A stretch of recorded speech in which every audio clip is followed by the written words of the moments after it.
All right, it's here. We have the next Magic the Gathering release, Edge of Eternities. We got information dropping at MagicCon Las Vegas.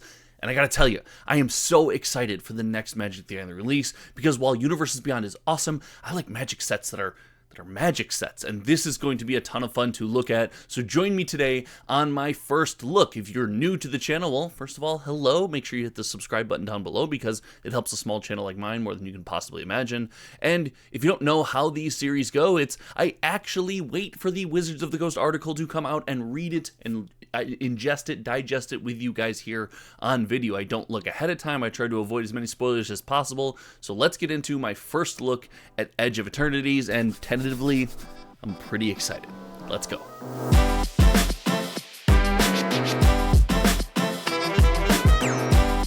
I am a big fan of doing content like this. I like checking out the next Magic the Gathering release, checking out what Wizards of the Coast has to say and what they're marketing. So here we have the Collecting Edge of Eternities, a first look. Shout out Wizards of the Coast for taking my first look title. I clearly came up with that. Let me know in the comment section below if you've ever seen a YouTuber ever call something first look before me. I like to think that I'm a bit of an innovator.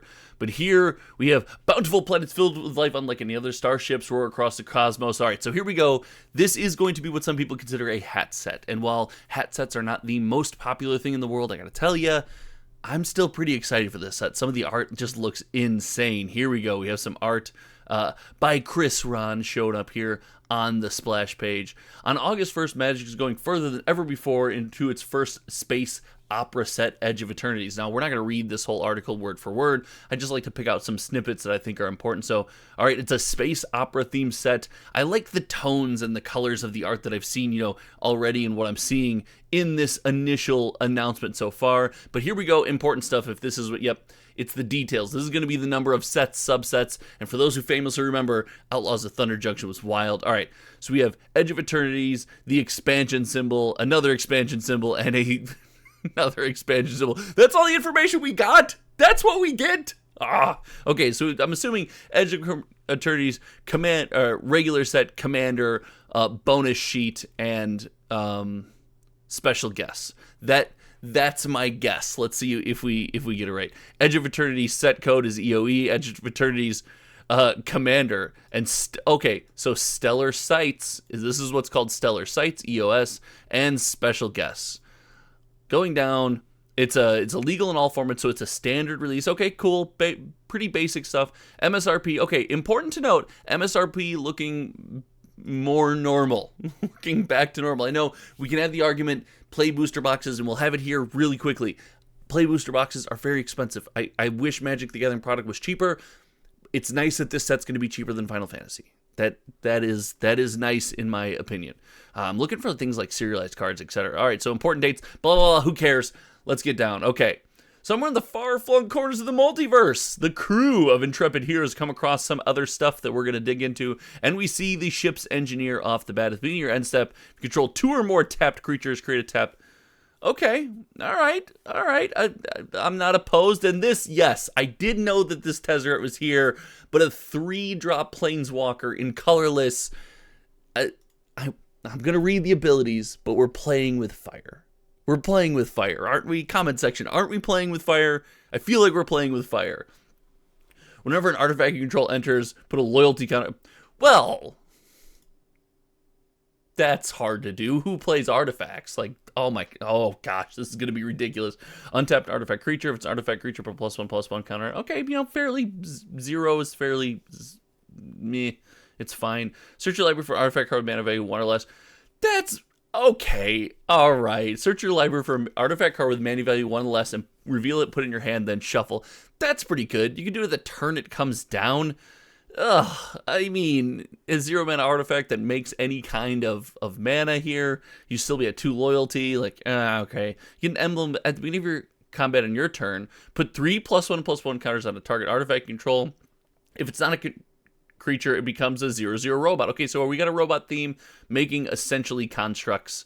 So we make 3/3 robots over and over and over again, or you could make the same one bigger and bigger. That's an emblem. Emblem mechanics are pretty sweet. Okay, Tezzeret is sweet. It's available everywhere. We expect that's totally fine.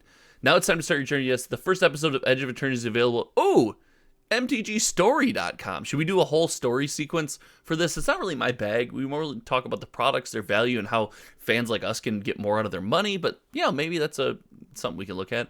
All right. So we have spacecrafts. Are these going to be vehicles? Is spacecraft just a vehicle? So it's a spacecraft. When it enters, it's got station. Tap another creature you control. Put a charge counter equal to its power on the starships. Station only as a sorcery. It's an artifact creature at 7. Okay, so if you get 7+ station counters on it, then it becomes a creature. This feels like, okay, controversy time. Oh, if you stuck controversy time already in this video.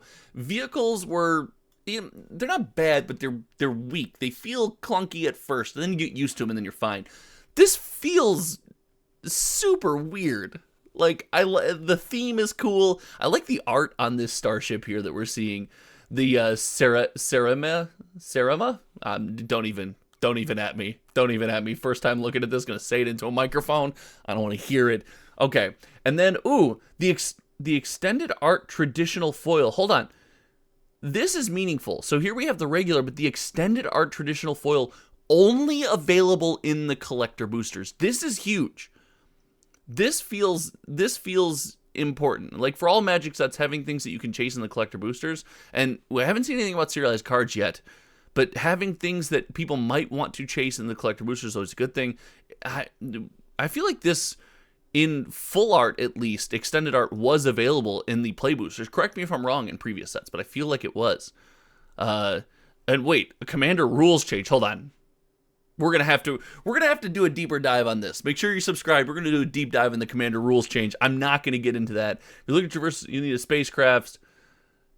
Artifacts powerful. They also be lead your fleet in commander. Oh, so maybe your spacecraft can be commander. All right, we'll get into that. That's for a different video. I want to digest full thoughts on that. What the Halliburton is going on here? Shout out Halliburton. All right. Counterintelligence, World Shaper, Commander. Okay, so here we have the Commander decks, and we only have 2 Commander decks. I will say this till I'm blue in the face, and I know people like less product. The 4 Commander deck set is one place where I'm willing to argue for more product, because I like everyone being able to sit down and play in the theme. We have a Commander group going that we're buying Commander decks from a bunch of different sets and eras, and when there's a Commander deck, a pot of 4, you get to sit down, you get to play Commander in the theme. Everyone's deck is relatively balanced to one another. It's beautiful. 2 Commander decks, I get it. There's less if you're a completionist or something, you're overwhelmed, there's less product. I like 4 Commander decks. I will say that till I'm blue in the face. We have a Jeskai Commander. Ooh, a Jund Commander, the Shepherd. You may play lands from your graveyard. Why does it feel like every Jund thing now is all about playing just lands from graveyard? Like, Jund ruled Magic for too long. Let's bring it back down. And I'm playing lands from your graveyard. It's fine, but man, it's not what it used to be. And Shocklands. So I'd heard this announcement. Shocklands, let's go, in my opinion. This doesn't do a ton. It's good for the value of the products because you get, $5, $7, $10 cards here and there. It's wonderful. It's way more meaningful for standard. It makes the 3-color, 4-color good stuff pile far more possible. Shocklands in standard, I think it's super cool. I think it's super sweet. I'm excited to see Shockland treatments. That's where I think things are going to get wild, because we've seen Shockland treatments go bonkers in the past. Cool to see Shocklands in standard. All right, available everywhere. And then here we go, the Singularity foil. Headliner textless, so it's a headliner treatment, it's a textless treatment, and it's got a Singularity foil. This card looks like a secret layer. This is a secret layer injected into a pack of Magic the Gathering cards, and I'm here for it. This is a really cool way to maybe not make something serialized, but still make it chaseable. I've said it till I'm blue in the face. In fact, I have it here. Just so you guys know, I always got that thing on me. I'm always ready. The Streets of New Capenna Collector Booster Box. I was big on the gilded foils in here as a unique treatment as a chase. It didn't hit. I like this direction. I think this is cool. I gotta tell you, these are going to be prohibitively expensive, but I just want a playset. Oh, I really want a playset. And here we go. Here's the showcase. So, okay, so this is, it's got a headliner treatment, a textless treatment, and a Singularity foil treatment of this version of the card. There are, to Magic's credit, there are more affordable ways to get the card where you're going to get your default. It's called default treatment, and your traditional foil treatment, your showcase and traditional foil. Showcase Magic cards are just looking so good. They just look incredible. And now we get into the Stellar Sights. Now this is the bonus sheet. Sounds like Stellar Sights land. It's going to be shaped around lands, which is really exciting. Our example here looks like to be a Mutavault. And as someone who, played a lot of Magic back in the day, Mutavault's a really, really good, well, it's still a good card. It was a really, really good card. And these treatments here, having something that, screams, this is the set I'm from. I'm from this era. I'm from this set. It really leans into this space opera theme. I love this card. And jeez, the poster Stellar Sight card, that's insane. All in all, no serialized cards, it looks like. Doesn't look like we're seeing any announcements for serialized cards. The collector boosties, oh no, we went to an Amazon link. It is what it is, but the collector boosties, I don't see any, look here for serialized cards in there, so that's a win. And then finally, the Borderless Triumph cards. This is the same Tezzeret we saw before. What are the Borderless Triumph cards? So you find the Stellar Sights bonus sheets 1 out of 8 Edge of Eternities play boosters. Collector boosters contains at least one Stellar Sight. Okay, so the first one here, available in play boosters. This is a win. I like things being available in play boosters. Collector booster exclusives are important too, but the more you can put in a play booster, the better the play booster is going to do if the cards hit, so I love that. And the Borderless Triumph cards, the characters of the Edge of Aura Gravities, depending on treatment, so these are the characters are going to have this treatment. This is cool. I like any time they take your characters, your heroes and villains of a set, and you give them iconic treatments, cards, and events to hold on to. I think that's good. All in all, so far so good. Really excited for this set. My excitement has not waned. The last thing we're going to look at looks to be special lands, but I want to just pause right here and say I'm still excited. I think this is really fun. I'm hesitant on the collector boosters, right?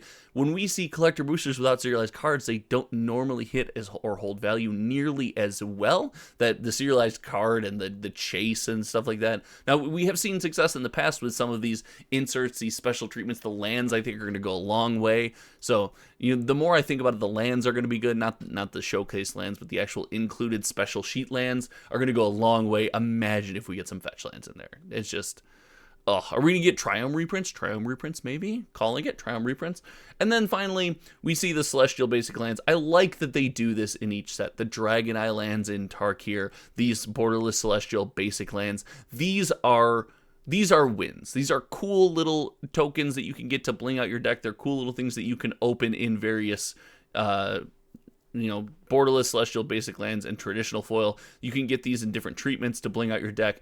And again, the art on these is just beautiful. All in all, I'm a big fan.